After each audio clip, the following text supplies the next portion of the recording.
صبح سے لے کر شام تک گفتگو کے کلاوے ملانا، لمبی چوڑی باتیں کرنا، اس میں جھوٹ کی آمیزش کا ہو جانا، غیبت کا شامل ہو جانا، بہت ساری آلائشوں سے اپنی زبان کو بھر لینا، منع فرما دیا، میں حکم دے دیا کہ تم اس طرح کرو، تم میری یاد میں لگ جاؤ، تم صبح و شام میری پاکی بیان کرو، تم میری طرف متوجہ ہو جاؤ۔ رسول کائنات صلی اللہ تعالی علیہ وآلہ وسلم کی بارگاہ عالی مرتبت میں، عزت و عظمت میں ایک بوڑھے صحابی حاضر ہوئے اور عرض کی، یا رسول اللہ صلی اللہ تعالی علیہ وسلم، میں بڑی دور سے آیا ہوں، پتہ نہیں دوبارہ آپ کی زیارت مجھے نصیب ہو سکے کہ نہ ہو سکے، یا رسول اللہ صلی اللہ علیہ وسلم مجھے کوئی ایک ایسی بات ارشاد فرما دیں کہ جو مجھے کفایت کر جائے، یعنی اس سے میری دنیا بھی بن جائے اور میری آخرت بھی بن جائے، ایک بات۔ تو نبی پاک صلی اللہ علیہ وسلم نے فرمایا، تیری زبان ہر وقت اللہ کے ذکر سے تر رہنی چاہیے، یہ بات تجھے کفایت کر جائے گی، تیرا فائدہ کر جائے گی، دنیا اور آخرت میں تجھے نفع دے جائے گی۔ اسلام نے ہر وقت ذکر الہی کا حکم دیا، سونے کے وقت کی دعا بھی سکھلائی، اٹھتے وقت کے الفاظ بھی سکھائے۔ اسلام نے کہا کہ کھانا کھانا ہے تو بسم اللہ شریف سے شروع کر لینا، اور جب ختم کرنا تو الحمدللہ پہ ختم کر لینا، جب تمہیں کوئی چیز بھلی لگے تو پھر ماشاءاللہ کہہ لینا، جب کوئی مصیبت آئے تو انا للہ و انا الیہ راجعون پڑھ لینا، اور جب سیڑھیاں چڑھنے لگو تو اللہ اکبر کہا جائے، اور اونچائی سے اترنے لگو تو سبحان اللہ کہا جائے۔ گویا ہر موقع پر اللہ کی یاد کو، اللہ کے ذکر کو، رب کریم کو ہمیشہ یاد رکھا جائے۔ رسول کائنات صلی اللہ علیہ وسلم کے بارے میں سیدہ طیبہ طاہرہ حضرت عائشہ صدیقہ رضی اللہ تعالیٰ عنہ فرماتی ہیں کہ اللہ کے رسول علیہ السلام ہر وقت اپنے رب کو یاد کرتے تھے، ہر وقت حضور اپنے رب کو یاد کرتے تھے، ہر وقت اللہ کے محبوب صلی اللہ علیہ وسلم کی زبان اطہر پر اپنے رب کریم کا ذکر رہتا تھا۔ تو کثرت کے ساتھ ذکر کرنا اور ذکر کو اپنی طبیعت کا حصہ بنا لینا۔ آپ کتاب و سنت کا جب مطالعہ کرتے ہیں تو آپ غور فرمائیں کہ نبی پاک صلی اللہ علیہ وسلم نے مختلف صورتوں کے فضائل بیان کیے، پھر نبی پاک علیہ السلام نے اللہ کے مختلف اسماء کا، مختلف ناموں کی فضیلت بیان کی۔ فرمایا جو آدمی سبحان اللہ کہتا ہے اسے 30 نیکیاں ملتی ہیں، اور جو تسبیح فاطمہ ہی پڑھ لے رضی اللہ تعالی عنہا، تسبیح فاطمہ یعنی 33 بار سبحان اللہ، 33 بار الحمدللہ، 34 بار اللہ اکبر، جو شخص یہ پڑھ لے اس کے گناہ سمندر کی جھاگ کے برابر بھی ہوں۔ سمندر کی جھاگ کون ماپے گا کہ سمندر کہاں سے چلا اور کہاں پہنچا؟ تو فرمایا سمندر کی جھاگ کے برابر بھی اگر اس کے گناہ ہوں گے، اتنا بڑا پاپی بھی ہو، تو یہ اللہ کا ذکر کرنے کی برکت سے، تسبیح فاطمہ پڑھنے کی برکت سے اللہ اس کے گناہوں کو معاف فرما دے گا۔ تو حضور سید عالم صلی اللہ تعالی علیہ وسلم نے ذکر کی فضیلت بیان کی۔ نبی پاک صلی اللہ علیہ وسلم نے بہت سارے اسماء تھے جن کی عظمت، عزت، رفعت بیان کی، فرمایا اس کے ساتھ اللہ کا ذکر کرو۔ صورتوں کے فضائل بیان کی۔ ہمارے ہاں میں نے دیکھا ہے کہ بعض واعظین اور بعض نقیب حضرات یا بعض ایسے لوگ جو بات کرتے ہیں، تو اگر ان کی بات توجہ سے نہ سنی جائے تو وہ خود کئی دفعہ کہہ دیتے ہیں کہ میری بات ضائع نہ کر دینا، میرا جملہ ضائع نہ کر دینا۔ وہ سمجھتے ہیں کہ یہ بڑی اہم بات تھی جو میں کرنے جا رہا ہوں، اور کئی لوگ آپ ان کی بات توجہ سے نہ سنیں تو ان کے چہرے پر اظہار ناراضگی نمایاں ہو جاتے ہیں کہ یار میں بات کر رہا تھا، اس بندے نے توجہ ہی نہیں کی۔ تو نبی پاک صلی اللہ علیہ وسلم کی جو باتیں ہیں، جو حضور نے فضائل بیان کیے کہ لا حول ولا قوت الا باللہ، تمہیں غموں سے نجات دے گا، اور نبی پاک صلی اللہ علیہ وسلم نے یہ جو فضیلت بیان کی کہ جب تم کہتے ہو سبحان اللہ و بحمدہ سبحان اللہ العظیم، تو زمین آسمان کے درمیان جتنی جگہ ہے اتنا اللہ تمہیں اجر کا بھر کے جو ہے وہ عطا فرماتا ہے اپنے فضل سے۔ تو یہ جو حضور نے مختلف اذکار کی فضیلتیں بیان کی، جو نبی پاک صلی اللہ علیہ وسلم نے پہلا کلمہ شریف کے بارے میں فرمایا کہ یہ سب سے افضل کلمہ ہے، اور سب سے افضل دعا کے بارے میں فرمایا کہ الحمدللہ کہنا سب سے افضل دعا ہے۔ تو یہ اذکار کے جو فضائل حضور نے بیان کیے، تو کیا معاذ اللہ ہم ان کو ضائع کریں گے؟ ان باتوں کو ایک عام آدمی کی بات تو ضائع کی نہیں جا سکتی، تو رسول کریم صلی اللہ علیہ وسلم کی بات کو کیا ضائع کیا جائے گا؟ تو پھر جو بات سمجھنے کی ہے، جو بات غور کرنے کی ہے، جس پر ہمیں خاص توجہ دینی ہے، وہ یہ ہے کہ ہم ہر اس فضیلت کو ڈھونڈیں، تلاش کریں جو نبی پاک نے بیان فرمائی، اور پھر ہم اس فضیلت کی روشنی میں ان اذکار کو کرنے کی کوشش کریں، ان ساری باتوں کی طرف توجہ کریں۔ اور جب آپ اللہ کا ذکر کر رہے ہوتے ہیں نا، تو جس طرح آپ کے وجود کی غذا ہے، روٹی، کھانا، پانی، ہوا، صحت، سانس، یہ آپ کے وجود کو زندہ رکھتی ہے، تو ایک روح کی غذا ہے، روح کی غذا ہے رب کریم کا ذکر، اللہ کی یاد۔ ہمارے ہاں زیادہ تر یہ ہوتا ہے کہ اللہ کا ذکر تو کیا جاتا ہے تو اس طرح کیا جاتا ہے جیسے طوطے نے کوئی لفظ رٹ لیے ہیں تو اب وہ بیان کر رہا ہے نا۔ ہمارے صوفیاء نے، بزرگوں نے لکھا ہے کہ وہ جو کہا گیا کہ الا بذکر اللہ تطمئن القلوب، یاد رکھو اللہ کے ذکر میں دلوں کا چین ہے، تو بعض لوگ کہتے ہیں میں تو بڑی تسبیح پڑھتا ہوں پھر بھی بے سکون رہتا ہوں، تو اس کا جواب وہ یہ دیتے ہیں کہ چونکہ انہوں نے اللہ کا ذکر کیا تو صحیح، لیکن اس طرح کرتے رہے جیسے طوطا رٹ کے کر رہا تھا۔ اگر غور کرتے اس بات پر، توجہ دیتے اس بات پر، اگر ان کا یہ ایک ذہن بن جاتا کہ میں بھلا کیا کہہ رہا ہوں، جب ان کی زبان سے نکلتا سبحان اللہ، تو پھر غور کرتے کہ میں نے یہ کہا ہے کہ اللہ پاک ہے، اللہ پاک۔ اب یہ چیز جب ان کے ذہن کے اندر، ان کے دماغ سے، ان کی روح سے ٹکرائے گی، تو جب انہوں نے کہا کہ میرا رب پاک ہے، سبحان اللہ عما یشرکون، وہ پاک ہے ان چیزوں سے جن سے لوگ اس کے ساتھ شرک کرتے ہیں، تو اب جب کہا کہ وہ پاک ہے اور اس نے جو چیز بنائی ہے وہ حسین و جمیل ہی بنائی ہے، ہر عیب سے پاک ہے، وہ اس نے ہر چیز بہترین نقش و نگار کے ساتھ بنائی ہے، تو بتائیے کہ جب یہ سبحان اللہ کا معنی اور اس کا مفہوم سمجھ کر اللہ کا یہ ذکر کیا گیا، تو اب اس طرح نہیں ہو گیا کہ جیسے پورے وجود کے اندر خوشبو بکھر گئی ہو، اب یوں نہیں محسوس ہو گیا کہ جیسے بالکل ساری طبیعت ٹھنڈی اور پھولوں کی طرح ہو گئی، اب ایسے نہیں محسوس ہو گیا کہ جیسے اللہ نے قوت، طاقت اور روحانیت عطا کر دی۔ اور پھر جب کسی شخص نے کہا کہ الحمدللہ، تمام تعریفیں اللہ کے لیے، تو اب آپ اندازہ فرما لینا کہ وہ کتنا عظیم اور کتنا بڑا مالک ہے، کہ کہا جا رہا ہے کہ میں کسی کی کوئی جھوٹی تعریف نہیں کروں گا، مجھ سے کسی کی خوشامد نہیں ہوتی، اور کوئی کتنا بھی اونچا چلا جائے یہ ساری تعریفیں کمزور ہیں، حدود والی ہیں، ایک رب ہے الحمدللہ جس کے لیے تمام تعریفیں اسی رب کے لیے۔ اور جب کہا اللہ اکبر، اللہ بہت بڑا ہے، جب اس کی زبان سے یہ جملے نکلتے ہیں تو آپ ذرا غور فرمائیں کہ وہ کہاں پہنچ جاتا ہے، وہ پھر کیا کبھی کسی سے ڈرے گا؟ وہ کسی چیز کا خوف طاری کرے گا؟ کوئی چیز ایسی ہوگی جو اس کی نفسیات پر حاوی ہو سکے؟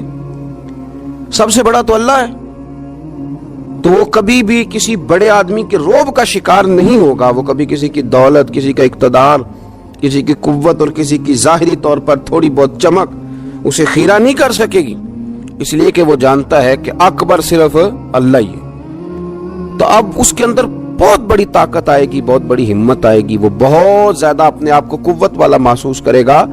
تو یہ جب تھوڑا سا غور کرتا ہے کہ میں کیا کہہ رہا ہوں، میری زبان سے کیا نکل رہا ہے، تو پھر یہ ذکر الہی اس کو ٹھنڈک دیتا ہے، پھر اس کو سکون دیتا ہے، پھر اس کو قوت ملتی ہے۔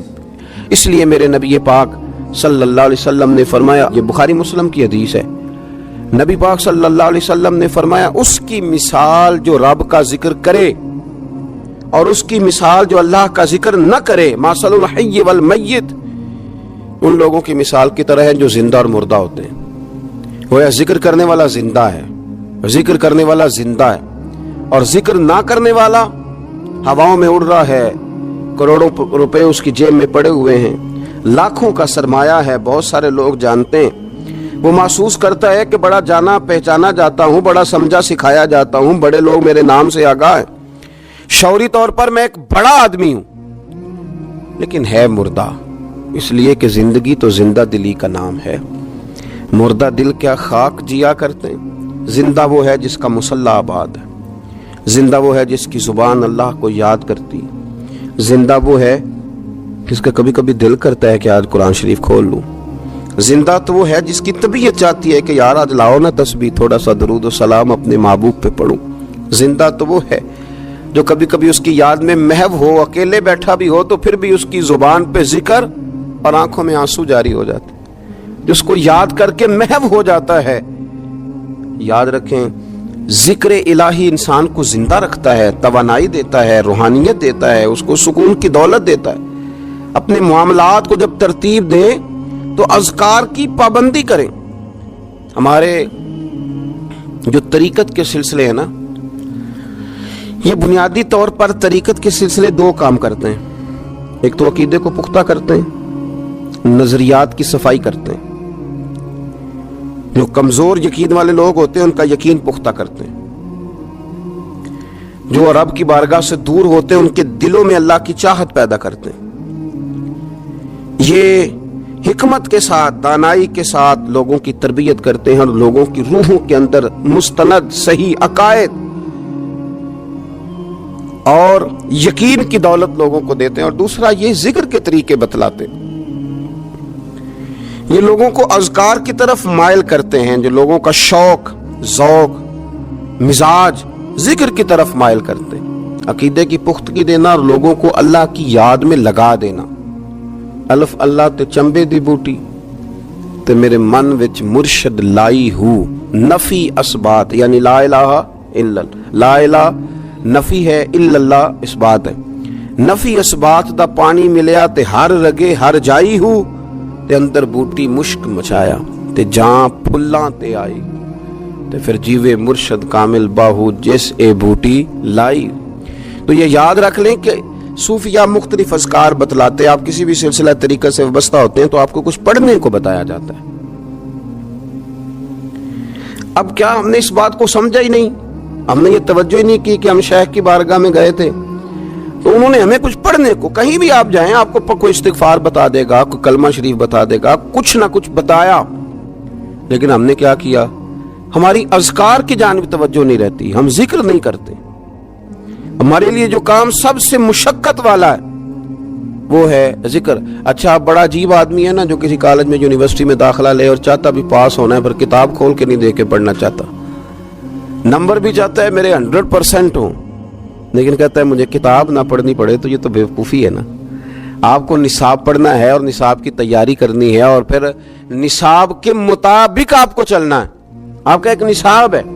تو طریقت ایک یونیورسٹی کا نام ہے. جب آپ طریقت کے شعبے میں داخلہ لیتے ہیں تو آپ کو اذکار بتائے جاتے ہیں، آپ کو وہ اذکار کرنے ہیں، وہ وظائف پڑھنے ہیں، ان پر آپ کو توجہ دینی ہے، ان پر آپ کو غور کرنا ہے. تو ذکر جب آپ کریں گے تو پھر آپ کو بہت ساری ایسی چیزیں نصیب ہوں گی جن کا نفع ہوگا. تو ہمارے صوفیاء ایک تو تنہا ذکر کرتے، پھر اجتماعی ذکر کا بھی سبق دیتے. رسول اللہ صلی اللہ تعالی علیہ وسلم نے فرمایا جب کوئی قوم اللہ کے ذکر کے لیے بیٹھتی ہے تو فرشتے انہیں گھیر لیتے ہیں، رحمت انہیں ڈھانپ لیتی ہے، اور حضور فرماتے ہیں ان پر سکینہ اترتا ہے اور وہ ایک جماعت میں بیٹھ کے اللہ کا ذکر کر رہے ہوتے ہیں اور اللہ فرشتوں کے سامنے ان کا تذکرہ کرتا ہے، فرشتوں کے سامنے. تو ایک تو انفرادی ذکر، پھر جو مجالس سے ذکر ہیں، محافل ذکر ہیں، ان کی افادیت یہ ہے کہ جب جمع ہو کر کے لوگ بیٹھتے ہیں تو پھر ان پر اللہ کی رحمت چھا جاتی، پھر اللہ کا فضل ان کی نگہبانی اور خبرگیری کرتا ہے. اپنی زبان کو ذکر سے تار رکھیں، جہاں بیٹھیں اجتماعی طور پر وہاں بھی اللہ کی یاد کے ساتھ بیٹھیں، رب کریم کا ذکر کریں. ہمارے ہاں اب خلوت میں بیٹھنا، تھوڑا سا لوگوں سے الگ ہو کے بیٹھنا، تنہائی میں بیٹھنا، یہ لوگوں کے لیے اس لیے مشکل ہو گیا ہے کہ لوگ ذکر میں تو بیٹھ نہیں سکتے، عبادت کے ساتھ کوئی دلچسپی رہی نہیں، معاذ اللہ، وظائف پڑھنے کا کوئی ذوق نہیں، تو تنہائی میں بیٹھ نہیں سکتے. حالانکہ ترمذی شریف میں حدیث ہے، نبی پاک صلی اللہ علیہ وسلم نے فرمایا تمہارے لیے بہتر ہے کہ اپنے گھروں کو لازم کر لو، یعنی بلا وجہ ضرورت گھروں سے نہ نکلو، اپنے گھر میں رہو، اذکار کرو، عبادت کرو.